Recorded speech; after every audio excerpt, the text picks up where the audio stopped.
Equation बनी है y xt equals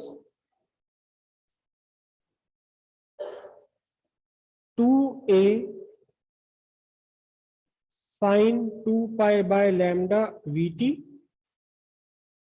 cos 2 pi by lambda x। ठीक है, यानी पार्टिकल का डिस्प्लेसमेंट टाइम पर भी डिपेंड है और उसकी पोजीशन पर डिपेंड है। ठीक है, अब यहां से कुछ पर्टिकुलर पॉइंट्स को लेकर के हम उनकी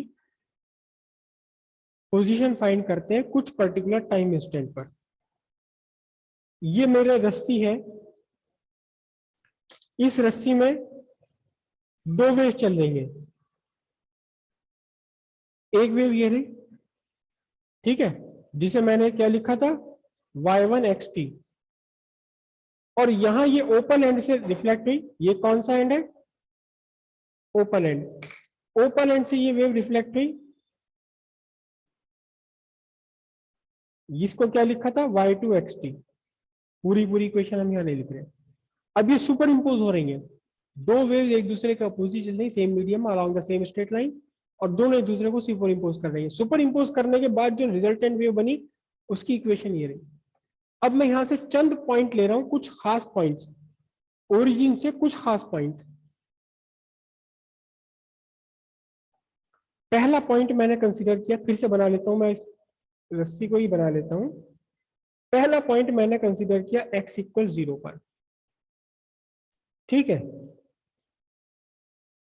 दूसरा पॉइंट कंसीडर किया है x इक्वल्स लैम्डा बाई 4 पर, x इक्वल्स लैम्डा बाई 2 पर, और तीसरा point x equals 3 lambda by 4 पर, और चौथा पॉइंट x इक्वल्स लैम्डा पर। हालांकि मेरी वेवलेंथ छोटी है, देखो ये रही, लेकिन इसी वेवलेंथ के अंदर मैं सारे पॉइंट लूंगा तो कंजस्टेड बन जाएगा। इमेजिन करो कि यहां से यहां तक पूरी एक वेवलेंथ है, एक वेवलेंथ पर चार अलग अलग पॉइंट आपने कंसीडर कर लिए। ठीक है, अब इन सारे पॉइंट्स की पोजीशन हम फाइंड करते हैं at different time instant, at different time instant. ठीक है, पहला टाइम इंस्टेंट मैं इधर बना लेता हूं, ये टाइम इंस्टेंट हो गया पहला टाइम इंस्टेंट 0। 0 टाइम पर इनकी पोजीशंस क्या क्या होगी? जब आपने स्मॉल यहां t रखा 0 और x भी रखा कितना 0, तो यहां 0 रखती पूरा साइन 0 हो गया या नहीं? और पूरे साइन 0 की वैल्यू कितनी होती? 0 होती है। तो कॉस की वैल्यू 2a की वैल्यू कुछ भी होती रहे, जब यहां पूरा साइन और ये पूरा साइन फैक्टर 0 बन गया तो इस पूरे की वैल्यू कितनी निकल कर आएगी? 0 ही निकल कर आएगी। टाइम 0 पर इसकी पोजीशन 0 है। अब लीजिए टाइम 0 पर लेकिन वो पार्टिकल जो ओरिजिन ऑफ वेव से 0 पार्टिकल से लैम्डा बाय 4 डिस्टेंस पर है, तो यहां आप रखेंगे t 0 और यहां रखेंगे क्या लैम्डा बाय 4, लैम्डा बाय 4। तो जब आपने साइन में t की वैल्यू 0 रखी, साइन का आर्गुमेंट 0 हो गया, साइन 0 की वैल्यू 0, तो आपका 2a और cos 2 पाई बाय लैम्डा की वैल्यू कुछ भी होती रहे, क्या आना आंसर? 0 आना। इसी तरह फिर लैम्डा बाय 2 रख दीजिए यहां पर, लेकिन टाइम t की वैल्यू आप 0 ही रख रहे हैं, तो ये सब क्या बनेगा ये, यानी टाइम 0 पर फर्स्ट 0th पार्टिकल भी, उसके बाद वो पार्टिकल जो लैम्डा बाय 4 डिस्टेंस पर है, उसके बाद वो पार्टिकल जो लैम्डा बाय 2 डिस्टेंस पर है, सारे पार्टिकल्स कहां है? अपनी अपनी मीन पोजीशन पर है, 0 पोजीशन पर है, 0 डिस्प्लेसमेंट है सबका। टाइम t बाय 4 पर, टाइम t बाय 4 पर, तो जब आप यहाँ टाइम t बाय 4 रखेंगे तो थोड़ा सा आपको v में चेंज करना पड़ेगा। चलिए अलग से सॉल्व कर लेते हैं हम इसे t बाय 4 के लिए।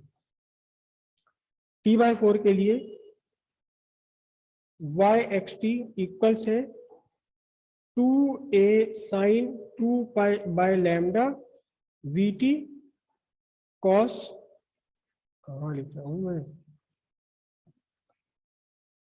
cos कितना है ये 2 pi by lambda X. Okay, अब for time equals capital T by 4 क्या बनेगा? 2a sine 2 pi by lambda, इसको मैं लिख रहा हूं वेलोसिटी को कितना लिख रहा हूं? फ्रीक्वेंसी इंटू वेवलेंथ, और फ्रीक्वेंसी को क्या लिख लिया? 1 अपॉन कैपिटल टी। ठीक है, वेलोसिटी होती है फ्रीक्वेंसी इंटू वेवलेंथ, और फ्रीक्वेंसी को भी सब्स्टिट्यूट कर लिया 1 by time period into small T. अब स्मॉल टी की वैल्यू क्या सब्स्टिट्यूट करनी है आपको? Capital T by 4 into cos 2 pi by lambda, इसको मैं एक्स ही रहने देता हूं ताकि हम इसकी बार बार कैलकुलेशन से बच जाए। तो y इक्वल्स 2a, देखो कैपिटल टी कैंसिल हो गया, लैम्डा कैंसिल हो गया, बचा 2 से 2 कैंसिल होकर क्या बचा? ये sine pi by 2 cos 2 pi by lambda x, और साइन पाई बाय 2 की वैल्यू कितनी होती है? साइन 90 की वैल्यू 1, तो कुल मिलाकर बचा 2a cos 2 pi by lambda x. ठीक है, ये इक्वेशन बन गई स्पेशली किस इंस्टेंट के लिए? t/4 इंस्टेंट के लिए। अब इस इक्वेशन में x की वैल्यू 0 रख दो। इस इक्वेशन में अगर x की वैल्यू आपने यहाँ 0 रख दी है तो बताओ ये पूरा इक्वेशन क्या बनेगी? फिर ये x की वैल्यू 0 रखती cos 0 बन जाए, cos 0 की वैल्यू कितनी होती है? +1, तो फिर y इक्वल्स क्या बचेगा आपका? 2a। तो यानी कि t/4 पर जीरोथ पार्टिकल x इक्वल 0 पर वाला पार्टिकल की का डिस्प्लेसमेंट कितना होगा? 2a। अब ये देखो λ/4, इसी इक्वेशन में x की वैल्यू रख दें आप λ/4, तो लैम्डा से लैम्डा कैंसिल होकर के cos π/2 आ जाएगा। cos π/2 का मतलब cos π/2 कितना होता है? 0, तो ये y की वैल्यू कितनी आ जाएगी?